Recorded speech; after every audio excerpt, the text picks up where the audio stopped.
Hello guys, আজ আমরা যাচ্ছি এক জেলে ভাইয়ের কাছে মাছ ধরার অভিজ্ঞতা সম্পর্কে জানতে। গ্রামে মাছ ধরার মজাই এক আলাদা। মাছ খাওয়ার থেকে চুলকানির মজাটা একটু বেশি ভালো লাগে। তো যাই হোক, জেলে ভাইয়ের সাথে আমরা কথা বলি, দেখি মাছ ধরার অভিজ্ঞতা সম্পর্কে তিনি আমাদেরকে কি বলেন। ভাই, যদি একটু বলতেন আপনার মাছ ধরার বিষয়ে। এই আচ্ছা, আপনি কতদিন যাবত মাছ ধরেন?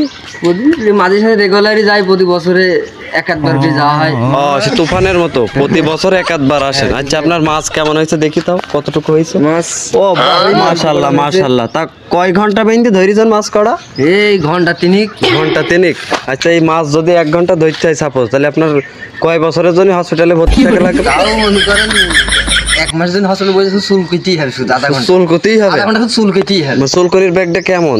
চুলগুলো মানে আমার যখন চুল না চুল রক্ত না আমার কোনো একটু ও, এরকম বিষয়। হ্যাঁ, মানে খুব অতিরিক্ত রক্ত না খেয়ে চুলকানি মানে না থামে না না? না না। যাক, ভালো, আপনার কথা শুনে আমার অনেক ভালো লাগলে। তো ভবিষ্যতে যদি এরকম হসপিটালে যাওয়ার মানে ইচ্ছা থাকে, আমরা চেষ্টা করবো যে এরকম করে মাছ টাছ ধরতে যাওয়ার। তো অনেক অসংখ্য ধন্যবাদ।